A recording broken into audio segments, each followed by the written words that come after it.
श्री महावीराय नमः। जय आत्म, जय आनंद, जय देवेंद्र, जय शिव, जय शशिकांता, जय सरिता, जय अजय, जय मंजुला। उपाध्याय भगवन् श्री जितेंद्र गुरुवे नमः।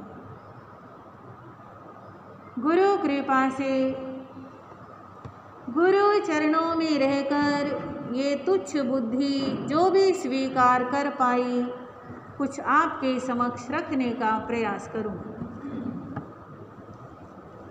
श्रमण भगवान महावीर स्वामी की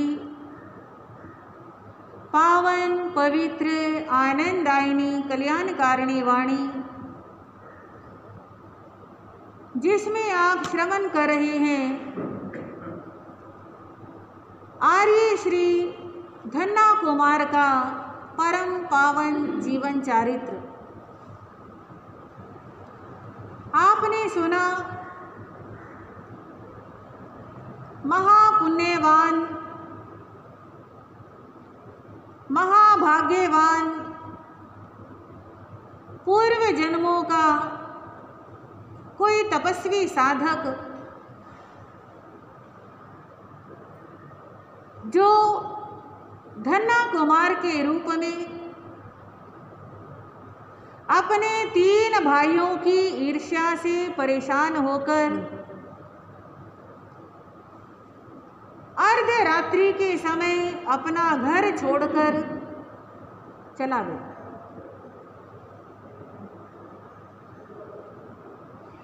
पुण्यवान जहां भी जाता है उससे आगे आगे उसके पुण्य चलते रहते। घर में जितनी भी संपत्ति थी, किसी को हाथ तक भी नहीं लगाया।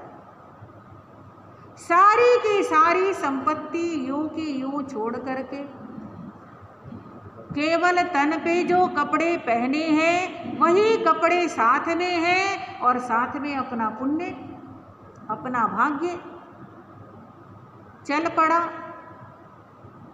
रास्ते में किसान के यहाँ हल चलाते हुए अपार धन की प्राप्ति हुई, पर उसे भी यूं का यूं छोड़ करके आगे चला।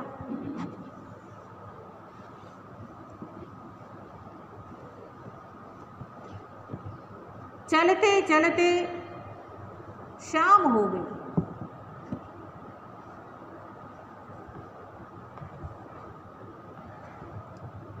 नर्मदा नदी के किनारे बड़ा सुंदर वातावरण,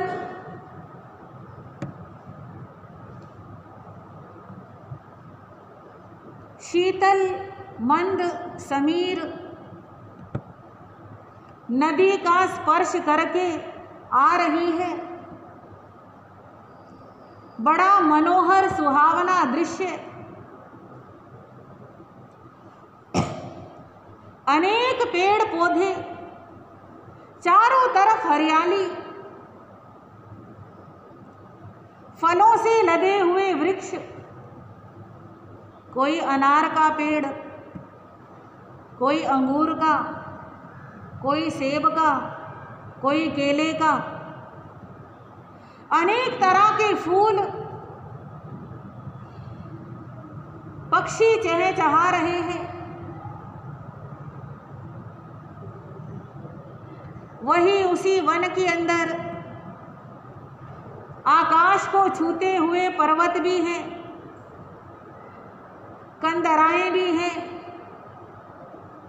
शेर चीतों की आवाजें भी आ रही हैं। परंतु धन्य कुमार, उसके मन के अंदर किसी हिंसक पशु की आवाज से कोई भय उत्पन्न नहीं हो रहा।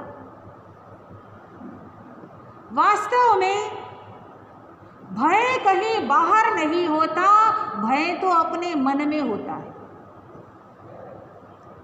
अगर मन से हम डरे हुए हैं तो अपने घर में भी एक कमरे से दूसरे कमरे में जाने में भी डर लगता है। और अगर मन में भय नहीं है तो कहीं भी चले जाओ वहां पर भी डर नहीं लगता। भय तो इंसान की एक कल्पना होती है। भय के कुछ कारण भी होते हैं। अगर साथ में धन है, संपत्ति है, कोई जोखिम वाला सामान है तो भी मन में भय रहता है। धन्ना के पास कोई जोखिम वाला सामान भी नहीं, कोई खतरा भी नहीं, और इतना कायर भी नहीं कि शेर सामने आ जाए तो घबरा जाए। नर्मदा नदी के किनारे उस सुहावने दृश्य का आनंद लेता है, रेत पर बैठ जाता है, महामंत्र नवकार का जाप करता है, अंधेरा छाने पर वहीं रेत के ऊपर लेट जाता है। सारा दिन का थका हुआ शरीर लेटते ही कब नींद आ गई और कब रात बीत गई पता ही नहीं चला। रात के 3 पहर बीत गए, चौथा पहर प्रारंभ हुआ, नींद खुली,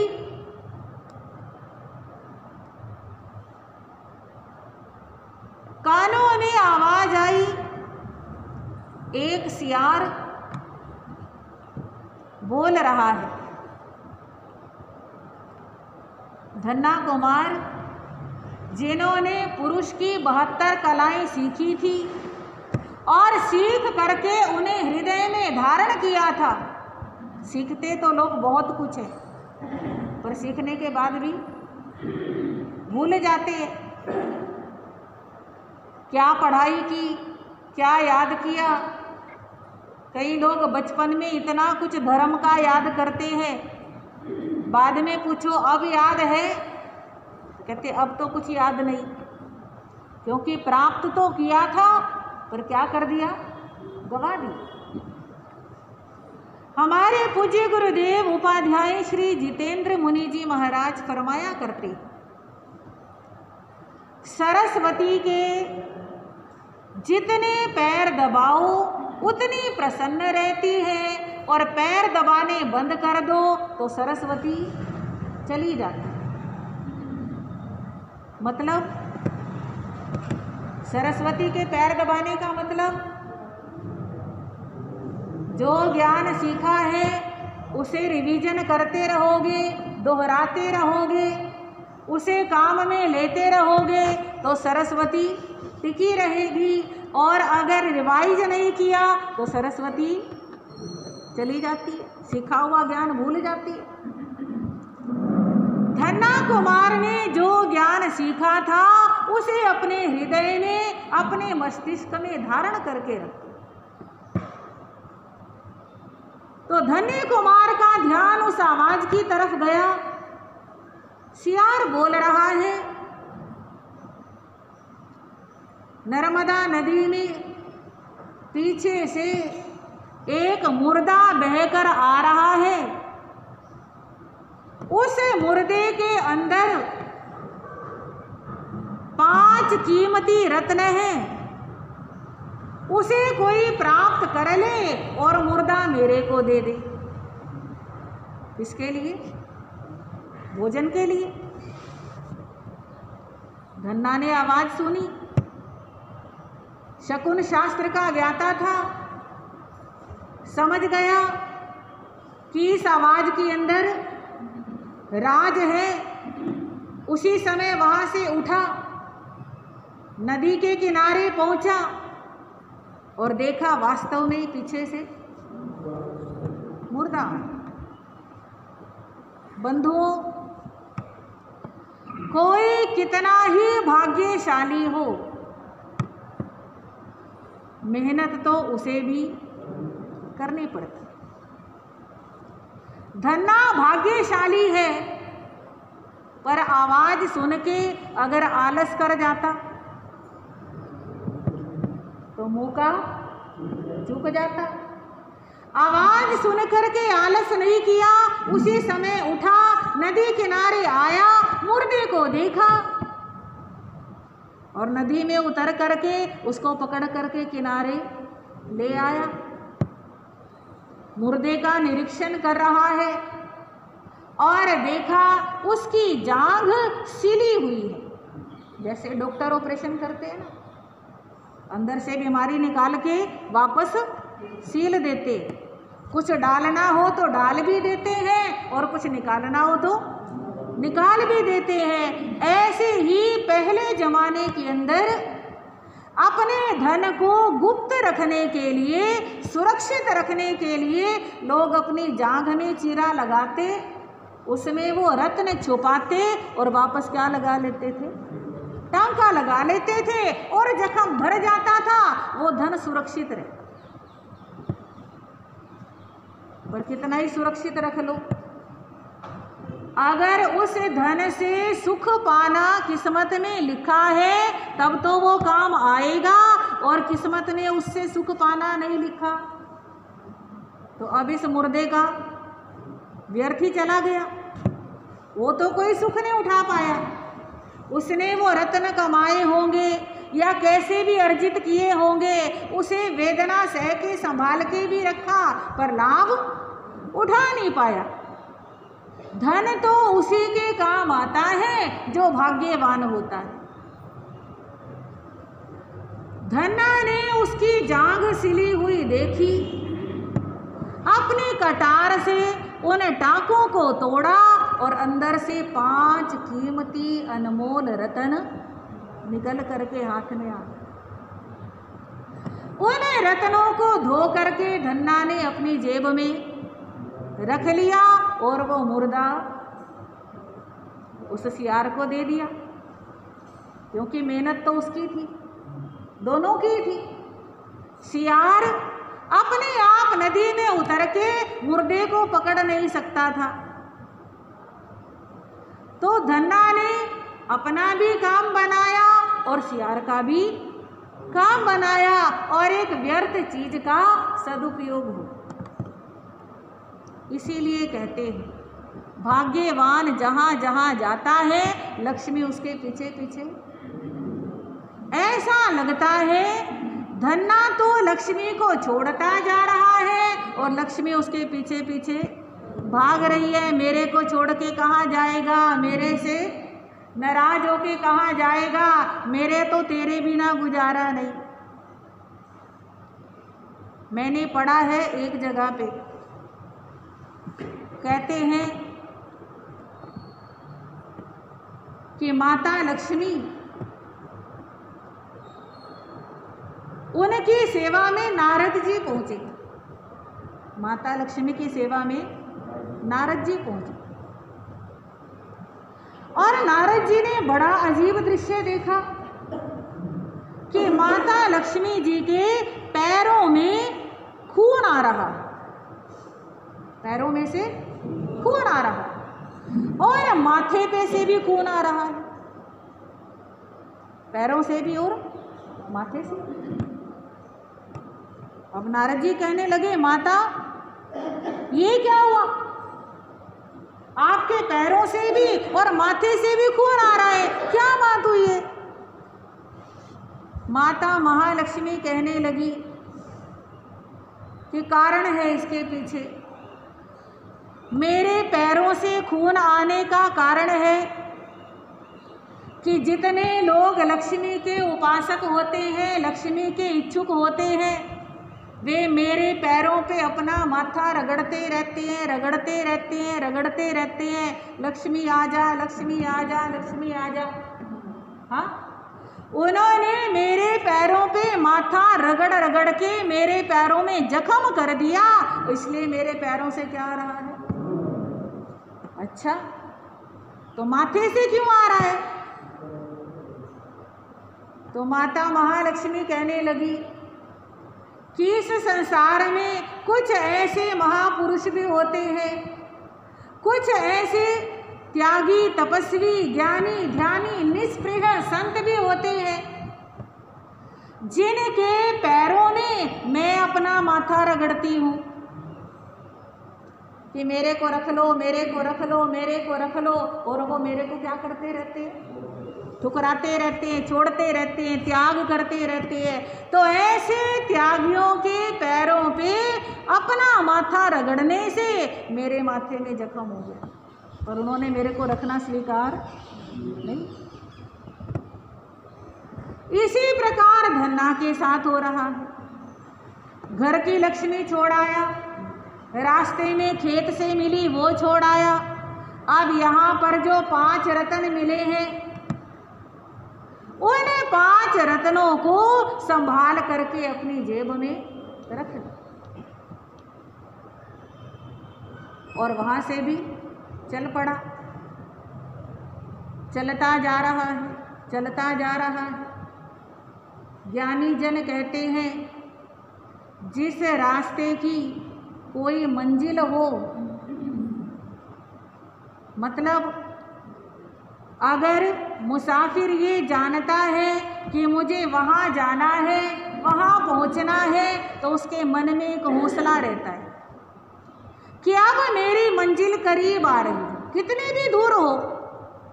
जैसे जैसे वो चलता है वैसे वैसे उसे लगता है इतना सफ़र कम हो गया, अब इतना सफ़र बचा है, और वहाँ पहुँच करके मेरे को विश्राम मिलेगा, मेरा लक्ष्य प्राप्त होगा। पर जिस रास्ते की कोई मंजिल ही ना हो, वहाँ तो बस चलते ही रहना है, चलते ही रहना है। अब धन्ना की कोई मंजिल तो थी ही नहीं, उसे खुद को भी नहीं पता था कि मेरे को कहाँ जाना है, कहाँ रुकना है, कुछ ठौर ठिकाना नहीं, बिल्कुल निपट अकेला। ऐसा लगता है जैसे पूरी दुनिया के अंदर बस वही अकेला है और कोई है ही नहीं, जैसे सारी दुनिया केवल उसी के लिए बनी है। जब मन करता है चलने लग जाता है, जब थकान महसूस होती है मन करता है तब रुक जाता है, विश्राम करने लग जाता है।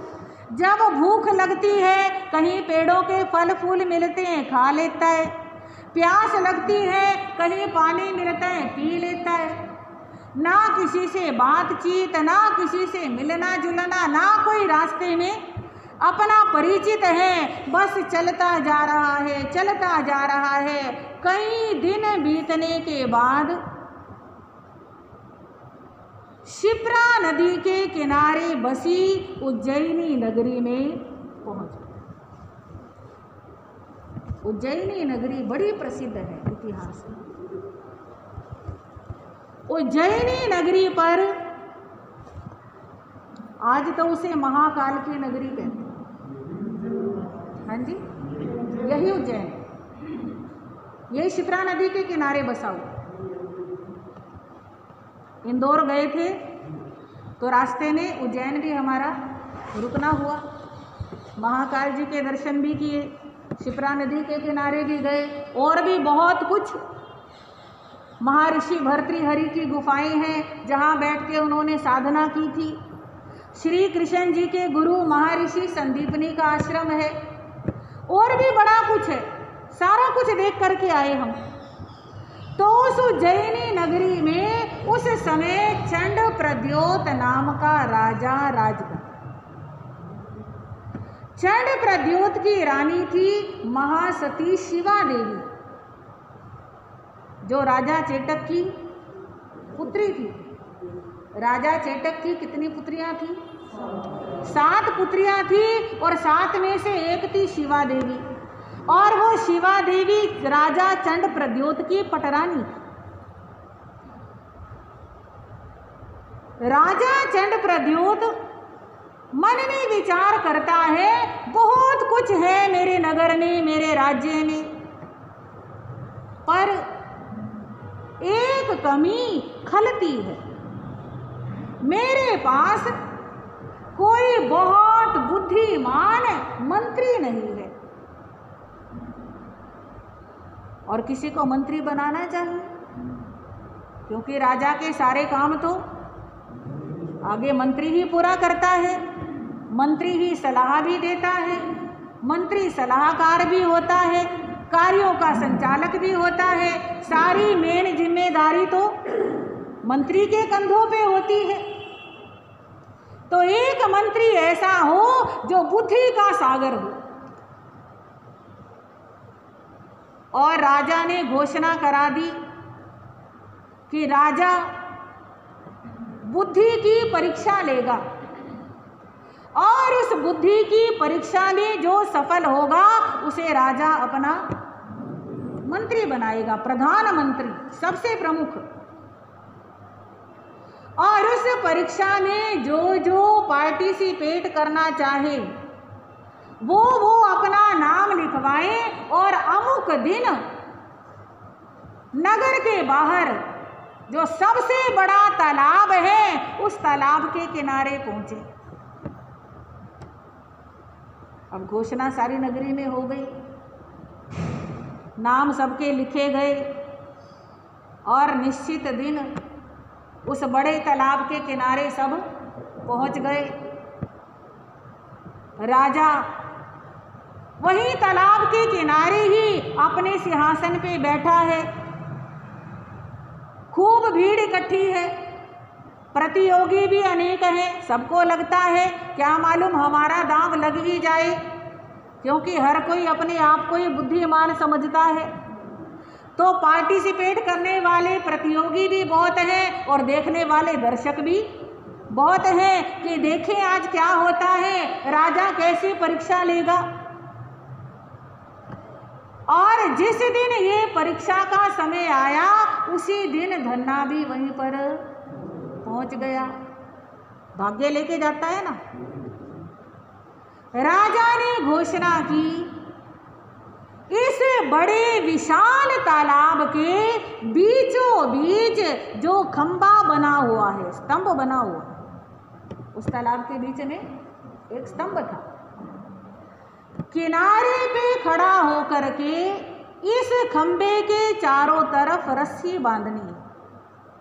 पानी में नहीं जाना, तालाब में अंदर नहीं जाना, खड़े रहना है किनारे पे। और रस्सी किस पे बांधनी है? खंबे के ऊपर बांधनी है। जो बुद्धि निधान किनारे पे बैठ के इतनी दूर उस खंबे को चारों तरफ रस्सी लपेट के बांध देगा, उसे राजा क्या बनाएगा? मंत्री बनाएगा। अब सब लोगों ने सुना तो कुछ लोग तो पहले ही बार में हार गए, ये तो असंभव है, ये तो राजा ने मजाक किया है, राजा ने किसी को मंत्री बनाना ही नहीं है। तो कई लोग तो वहीं से पीछे हट गए। कुछ लोग सोचते हैं अगर कहा है राजा ने तो कोई ना कोई तरीका तो होगा। क्या होगा, कैसे होगा, सब अपना दिमाग लड़ा रहे हैं, सोच रहे हैं किनारे पे खड़े होके क्या करें। बांस को रस्सी बांधे, बांस वहां तक पहुंचाए, रस्सी फेंके, क्या करें क्या नहीं करें, किसी को कुछ समझ में नहीं आ। आखिर धन्ना कह उठा, कहने लगा राजन एक बहुत बड़ी रस्सी मंगवा दीजिए, ये छोटा सा काम तो मैं ही कर दूंगा। अब राजा सोचने लगा ये तो परदेसी लगता है, हमारे नगर में कोई भी इतना बुद्धिमान नहीं जो रस्सी बांध सके, और ये परदेसी होके भी क्या कह रहा है, ये छोटा सा काम तो मैं ही कर दूंगा। अगर हमारे देश में इतनी जनसंख्या होते हुए भी कोई बाहर का आकर के ये काम करे तो क्या हमारे देशवासियों की, हाँ जी, बदनामी नहीं होगी कि इस देश में ऐसे लोग रहते हैं। फिर मन में विचार आया चलो कोई बात नहीं, क्या मालूम ये बांध पाएगा नहीं बांध पाएगा, क्योंकि शेखी मारने वाले तो बहुत लोग होते हैं, काम पूरा करने वाला कोई कोई होता है। मेरा क्या जाता है, रस्सी मंगा देता हूँ, बहुत बड़ी रस्सी मंगवा दी। हाँ जी, रस्सी छोटी रह गई, चलो आगे के सुन लो। एक अकेले व्यक्ति ने रस्सी बांधनी है और बिल्कुल बीच में इतनी दूर वो खंबा है। हाँ जी, कैसे बन जाएगी? शाबाश, वेरी गुड। धन्ना जी का काम हमारे, तभी कहते हैं कि सभा के अंदर बुद्धिमान लोग होने चाहिए। हमारी सभा की भी इज्जत बन गई। तो हमारे देवीदत्त भाई ने काम कर दिया और देवीदत्त जी को मंत्री बना देते। अब चंड प्रद्योत राजा ने देखा कि सबके देखते देखते धन्ना ने रस्सी का एक किनारा तालाब के किनारे एक पेड़ के साथ बांध दिया और दूसरा किनारा पकड़ करके उस तालाब के चारों तरफ घूम गया और वही आ गया जहाँ पे पहला किनारा बांधा था। उस किनारे को ऐसे कुंडा डाल करके गांठ लगाई और फिर दोबारा वैसे घूम गया तो गांठ लग गई। अब गांठ लग गई तो धन्ना की जय जयकार हो गई और सब लोग कहने लगे, अरे इतना आसान था, ये तो हम भी कर देते, ये तो हम भी कर देते। कहने लगे, भाई तुम्हें रोका किसने था, करके दिखा देते। एक बार करने के बाद तो सभी कह देंगे कि हम भी कर देते, हम भी कर देते, पर जब करने का समय था तब तो किसी ने किया नहीं। चलो जी, अपनी घोषणा के मुताबिक राजा ने धन्ना को अपना मंत्री बना लिया। रहने के लिए बड़ा सुंदर महल, आने जाने के लिए अच्छे वाहन उस समय जो होते थे, आजकल तो कार मिल जाती है, गाड़ी मिल जाती है, जो भी समय के अनुसार उस समय हाथी मिल जाते थे, घोड़े मिल जाते थे, रथ मिल जाते थे। सारा खर्चा, राशन पानी सब कुछ, हर महीने का वेतन अलग मिलता है और राज दरबार के अंदर राजा के बराबर में मंत्री का सिंहासन लगाया जाता है। प्रतिदिन सुबह सुबह धन्ना तैयार होता है, भगवान का नाम स्मरण करता है और राज दरबार जाता है, अनेक कार्यों में अच्छी अच्छी सलाह देता है। बहुत सारे काम इतने अच्छे अच्छे करवा दिए, सारी प्रजा भी खुश है, राजा भी खुश है और धन्ना भी अपने नगर से नगर सेठ का पद छोड़ के आया था और यहाँ पे आकर के मंत्री बन गए। जिसकी तरक्की होनी है वो जहाँ मर्जी चला जाए, वहाँ पे जाके क्या होती है, तरक्की होती है। और एक बात और ध्यान में देने योग्य है, कोई व्यक्ति, ये सबके जीवन में लागू होती है ये बात। मान लो आपके परिवार का कोई व्यक्ति या आपके सर्कल का कोई भी व्यक्ति, अगर आपको लगता है कि आपको परेशान कर रहा है, किसी की वजह से आपके काम में अड़चन आ रही है या बन नहीं रहा, जैसे धन्ना के लिए उसके 3 भाई थे, ऐसे हमारे लिए भी अगर कोई व्यक्ति है और जिसकी वजह से हमें अपना स्थान छोड़ना पड़े, अपना काम छोड़ना पड़े या किसी भी चीज़ को रोकना पड़े, तो ये समझ लेना वो हमें वहाँ से उखाड़ रहा है। इसका मतलब हमारे लिए और अच्छी जगह इंतजार कर रही है।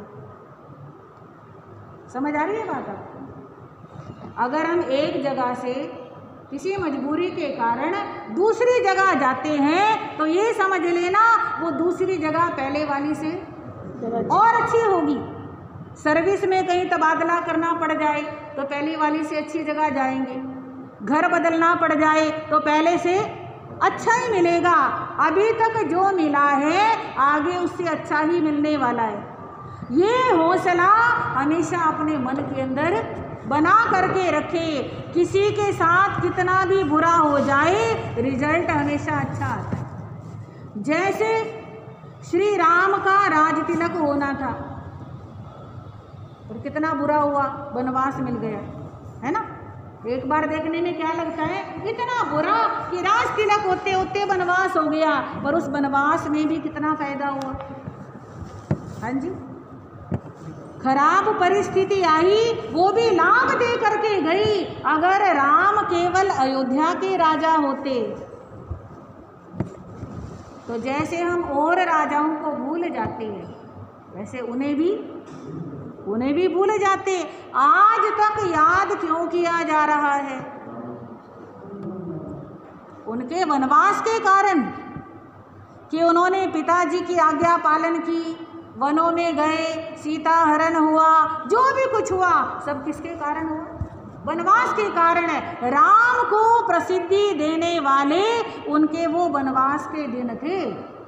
ऐसे ही अगर हमारे जीवन में कोई मुश्किल आती है, मुसीबत आती है, तो वो हमें प्रसिद्धि देने के लिए, रिद्धि देने के लिए, आगे बढ़ाने के लिए आती है। अगर मुसीबत आए तो घबराना नहीं, ये सोचना इसमें भी मेरी भलाई है। नगर सेठ का पद छोड़ा, प्रधानमंत्री बन गया, वहाँ की संपत्ति छोड़ी, यहाँ पर अपने भाग्य पे विश्वास रखो। अगर भाग्य में लक्ष्मी है तो हमारे पास अपने आप आएगी। अगर धन्ना भाग्य पे विश्वास नहीं रखता, अपने घर से ले करके चलता, तो हो सकता था रास्ते में कोई चोर लुटेरे मिल जाते, खत्म हो जाता। हो सकता था उसे कोई नुकसान पहुंचता, कोई उसे भी मार जाता। धन्ना हाथ में संपत्ति नहीं लाया, पर अपने भाग्य में क्या लाया था? संपत्ति लेकर के आया था।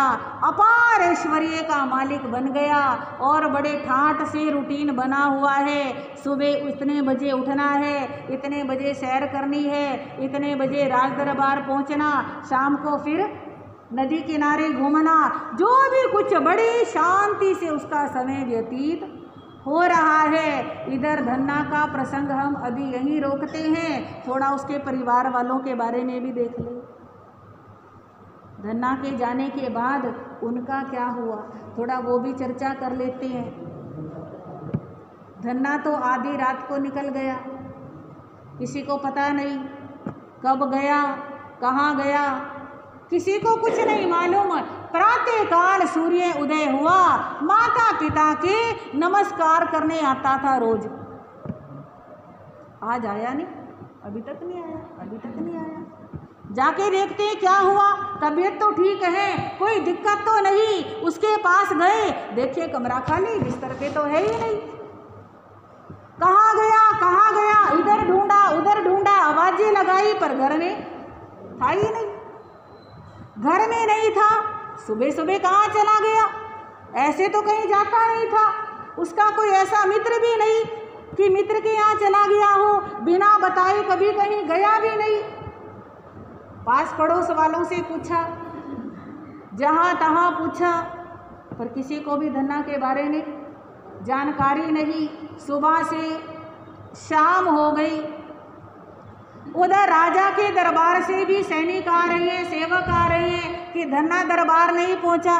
कहते धन्ना मिल ही नहीं रहा, दरबार भी नहीं पहुंचा है। अब पूरे नगर के अंदर चिंता व्याप्त हो गई। अब लोग जो मन में आता है वो बोलते हैं, किसी को कुछ लगता है, किसी को कुछ लगता है। ज़्यादातर लोग तो यही कह रहे हैं, इन तीनों भाइयों से परेशान होकर के लगता है धन्ना तो घर छोड़ के चला गया।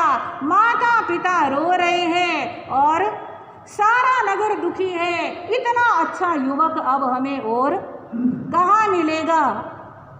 जो भी सुनता है वही परेशान होता है। खुश हैं तो बस 3 लोग। कौन? वे तीनों भाई। और सोचते हैं बहुत अच्छा हुआ, हम तो सोच रहे थे इसको मार देंगे और ये तो अपने आप ही कांटा अपने आप ही कांटा निकल गया। बहुत अच्छा हुआ, अगर यहाँ रहता तो भी हमने उसको छोड़ना नहीं था। और वे बड़े खुश हैं, जश्न मना रहे हैं, खुशी मना रहे हैं। अब तो हमारा ही राज चलेगा। अब पिताजी किसकी प्रशंसा करेंगे, अब लोग किसके गुण गाएंगे, किससे मिलने आएंगे, बस अब तो हम ही हम हैं। अब माता पिता भी समझ तो सब कुछ रहे हैं, पर कई बार सब कुछ समझ करके भी कहना कुछ नहीं होता है। चुपचाप गमगीन बैठे हैं, उदासीन बैठे हैं और सोच रहे हैं पता नहीं धन्ना कहाँ गया होगा, कोई ठौर ठिकाना ही नहीं।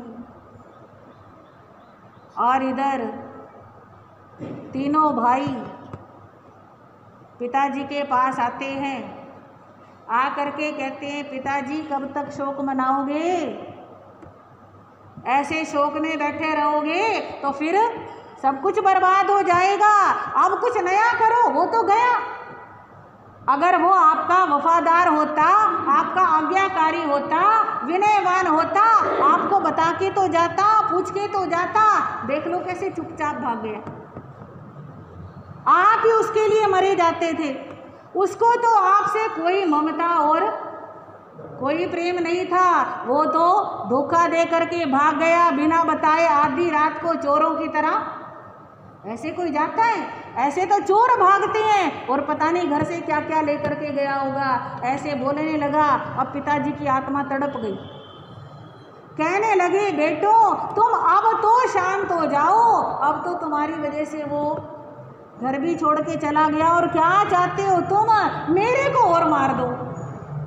तुम्हें मेरे को ऐसी बातें बोल बोल करके बार बार तंग कर रहे हो, इससे अच्छा तुम मेरे को भी मार दो। धन्ना भी चला गया, मैं भी मर जाऊंगा, फिर खूब मन मर्जी करना। अब ये तीनों कहने लगे पिताजी आप तो हमेशा उल्टा ही सोचते हो, चलो छोड़ो इस बात को, कुछ नया कारोबार, कुछ नया व्यवसाय, कुछ नया काम शुरू करेंगे। अब पिताजी कहते कर लो जो करना है। क्या करोगे? कहते कपड़े की दुकान खोलेंगे बहुत बड़ी। तो खोल लो। अब तीनों ने मिल कर के नगर के मेन चौराहे पर एक बहुत बड़ी दुकान ले ली, खूब सारा माल भर दिया, समझ लो सारी पूंजी लगा दी। और तीनों सेठ बन के दुकान पे बैठ गए। अब सेठ बन के बैठने से तो काम नहीं चलता, मेहनत तो करनी पड़ती है। अब तीनों में कंपटीशन है, वो कहता है मैं सेठ, वो कहता है मैं सेठ, वो कहता है मैं सेठ। काम कौन करेगा? काम नौकर करेंगे। नौकरों के भी सिर पे बैठ के कराओ तो करेंगे, और ऐसे सेठ बन के रहोगे, बैठे बैठे ऑर्डर चलाओगे तो नौकर भी 2 मिनट का काम होगा घंटा लगा के आएंगे, 10 रुपए का काम होगा 100 लगा के आएंगे। उनको क्या पड़ी है? कौन सा मालिक देखने वाला है? कौन सा मालिक हिसाब किताब लेने वाला है? कोई हिसाब किताब लेने वाला नहीं, कोई पूछने वाला नहीं। और धीरे धीरे करके वो समय आ गया, खर्चे तो ज़्यादा हैं और कमाई, ये समझ लो जितना खर्चा दुकान मांगती है उतनी भी कमाई दुकान से हो नहीं रही। और धीरे धीरे करके हालत डाउन होनी शुरू हो गई। और समय की बात, राजमहल की दासियों ने राजमहल से कुछ गहने चुरा लिए और गहने चुरा करके इन्हीं तीनों के पास आ गई बेचने के लिए। और इन तीनों ने खरीद लिए, क्योंकि चोरी का माल सस्ता मिलता है। अब इन्होंने ये तो देख लिया कि सस्ता है, ये नहीं पता कि सस्ता होने का कारण क्या है। अगर चोरी करना पाप है तो चोरी का माल खरीदना भी अपराध होता है। राजमहल के अंदर ढूंढ पड़ी, दासियां पकड़ी गई और दासियों ने सच बोल दिया कि वो चोरी का माल हमने कहाँ बेचा। धनसार के तीनों पुत्रों ने खरीदा, हमने उनको बेचा, उनको भी बुला लिया, तलाशी ली गई, सारा माल वहीं वही मिल गया। अब क्या था, राजा ने इस चोरी के संगीन अपराध के कारण उनकी दुकान, उनका मकान, उनकी संपत्ति, जो कुछ था सारा कुछ जब्त कर लिया। रह गए अकेले।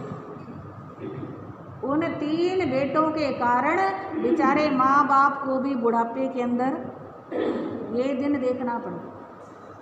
कहते हैं ना, समय बदलते पता नहीं चलता। सारा कुछ यूं का यूं छोड़ करके घर से बाहर आ गए। और आप जानते हैं, जब तक अपने पास सब कुछ है तब तक दूसरे भी बुला लेते हैं, आओ बैठो पानी पी लो।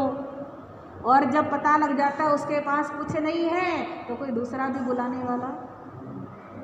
कहते हैं बनी बनी के सब साथी, बिगड़ी में हमारा कोई नहीं है। बनी बनी के सब साथी, बिगड़ी में हमारा कोई नहीं। धनवानों के हम दर्द सभी, निर्धन का सहारा कोई नहीं। धनवानों के हम दर्द सभी, निर्धन का सहारा कोई नहीं। जिससे मिलते हैं वही मुंह मोड़ लेता है, कोई खुश होके तो बोलता ही नहीं।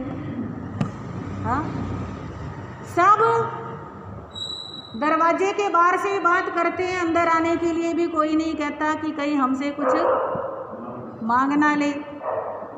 रिश्तेदारों ने मुंह मोड़ लिया, सगे संबंधियों ने मुंह मोड़ लिया, कोई उधार देने को तैयार नहीं। अरे हम तो तेरे को उधार दे देंगे, पर तू वापस क्या देगा जब तेरे पास कुछ है ही नहीं। वास्तव में देखा जाए तो जो असली जरूरतमंद है सहायता उसी की करनी चाहिए।